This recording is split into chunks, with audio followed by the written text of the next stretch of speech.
नमस्कार। हिंदू जाला TV news में आपका स्वागत है। मैं हूं कृष्णा यादव।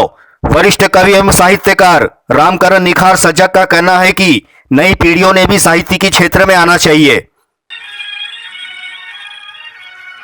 रेलवे विभाग से सेवानिवृत्त वरिष्ठ कवि एवं साहित्यकार रामकरण निखार सजग को बचपन से ही कविताओं का शौक रहा है और उन्होंने इस दौरान अनेकों कविताओं की रचना भी की है। उनका मानना है कि अच्छी कविताएं लिखने के लिए हिंदी भाषा का ज्ञान एवं व्याकरण की समझ होना आवश्यक है। रामकरण निखार सजग। मैं कभी सम्मेलनों में जाता था, कविता वगैरह सुनता था, तो वहीं से मुझे कविता लिखने की प्रेरणा मिली। कितनी कविताएं लिखी अभी तक आपने? अभी तक मेरे पास शायद 19 या 20 हो गई है। तो इसको कहीं प्रकाशित वगैरह भी की है आपने? हाँ, पेपर में 2-4 बार प्रकाशित हो चुकी है। आपकी सर्वश्रेष्ठ कविता कौन सी है? एक गजल है छोटी सी 8 लाइन की। अब तो ये होंठ बस इंचों में हंसा करते हैं, लगता ऐसे कि जैसे अब हंसी पे पैरा है, और उनकी खामोशियों से मैं सहज समझ बैठा, हुआ मालूम फिर ये राज इतना गहरा है। नहीं सुनवाई आज हो रही सच्चाई की, मुझे तो पूरा मैनेजमेंट लगता बहरा है, और चोर चोर मौसेरे भाई सब एक जगह बैठे हैं, उन्हीं के सिर पे सजग आज बंधा सेहरा है, उन्हीं के सिर पे सजग आज बंधा सेहरा है। सरल स्वभाव एवं मृदुभाषी व्यक्तित्व के धनी वरिष्ठ कवि एवं साहित्यकार रामकरण निखार सजग का कहना है कि नई पीढ़ियों ने भी साहित्य के क्षेत्र में आना चाहिए। इस दौरान उन्होंने अपनी उत्कृष्ट कविताओं का पठन भी किया। साहब, ऐसा देखने में आ रहा है कि आने वाली जनरेशन जो है कविताओं में इंटरेस्ट नहीं ले रही है। कहीं ऐसा ना हो जाए कि एक दिन कवि खत्म हो जाए। हाँ। तो इसका क्या कैसा करेंगे इसके लिए? नहीं, इसमें तो ऐसा है, देखिए यादव साहब, कि जो लोग कविता से प्रेरणा लेके कविता लिखना चाहते हैं वो लोग तो बखूबी लिख लेंगे। ऐसा कुछ नहीं है कि सभी एकदम से कविता लिखना बंद हो जाएगा।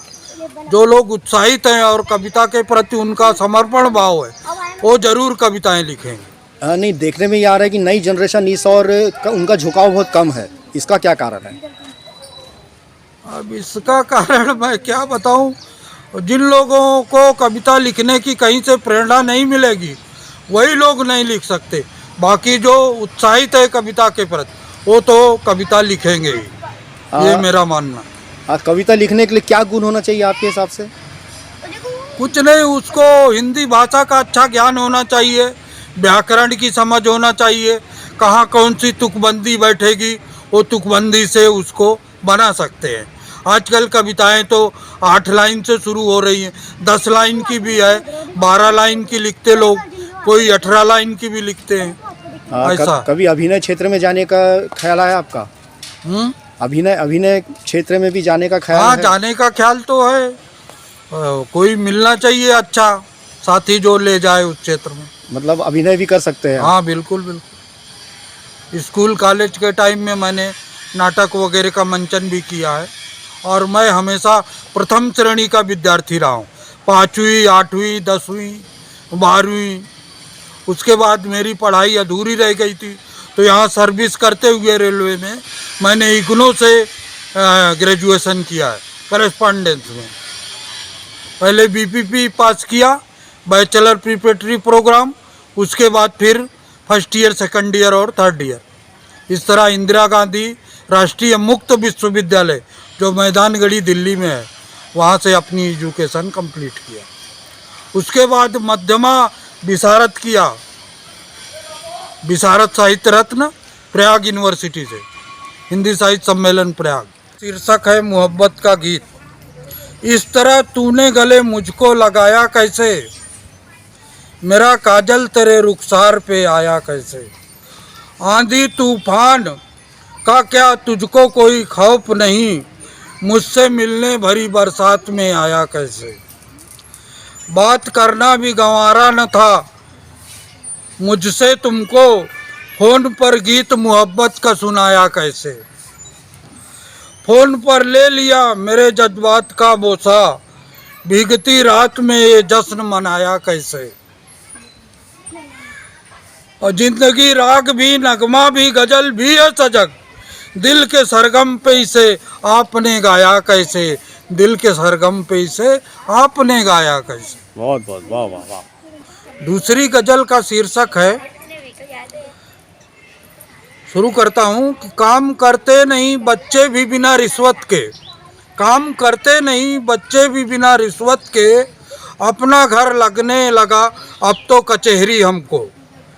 चोट मौसम ने दी, चोट मौसम ने दी कुछ इस तरह गहरी हमको, अब तो हर सुबह भी लगती है दोपहरी हमको। अब तो बहनें भी गरीबी में हमें भूल गई, अब तो बहनें भी गरीबी में हमें भूल गई, राखियां कौन भला भेजे सुनहरी हमको। अगली लाइन है, डिगरियां देख के अपने ही सगे भाई की, डिगरियां देख के अपने ही सगे भाई की, ये व्यवस्था भी नजर आती है बहरी हमको। और धीरे धीरे सजग जो कुतरते हैं मेरे दिल को, याद उन रिश्तों की लगती है गिलहरी हमको, याद उन रिश्तों की लगती है गिलहरी हमको। कवि रामकरण निखार सजग। जब मैं ऑफिस में बैठता था, एसी रूम रहता था वहाँ, तो मन में कुछ ना कुछ विचार आते थे। उसी के ऊपर लिखा है कि देख कर तुम्हारे इस मदमाते यौवन को, और फूलों की कलियों जैसे खिले हुए जोबन को, कमल नयन रेड रोज होठों को देख देख, लिखने पे अक्सर मजबूर कर देती हो, सोचने पे अक्सर मजबूर कर देती हो। और मैं तो निर्दोष हूँ ही, दोष है इन नैनों का, मैं तो निर्दोष हूँ ही, दोष है इन नैनों का, कि बिना रंग डारे सरा बोर कर देती हो, बिना रंग डारे सरा बोर कर देती हो। ऋतु है बसंती और रंगीला मौसम है, कि बिना रंग डाले सरा बोर कर देती हो। लिखते निखार सजग तेरे हुस्न का क्या बयां करूं, कि सोचने पे अक्सर मजबूर कर देती हो, लिखने पे अक्सर मजबूर कर देती। कल थी नशे में रात, कल थी नशे में रात मगर तुम वहाँ न थे, कल थी नशे में रात मगर तुम वहाँ न थे, जज्बात भी थे साथ मगर तुम वहाँ न थे। पूनम का चांद झील में उतरा था, जिस घड़ी करनी थी तुमसे बात मगर तुम वहाँ न थे। मंजर था चांदनी में सराबोर हर तरफ, रंगी थी कायनात मगर तुम वहाँ न थे। डोली मेरी उठी तो जनाजे के रंग में, था गांव सारा साथ मगर तुम वहाँ न थे।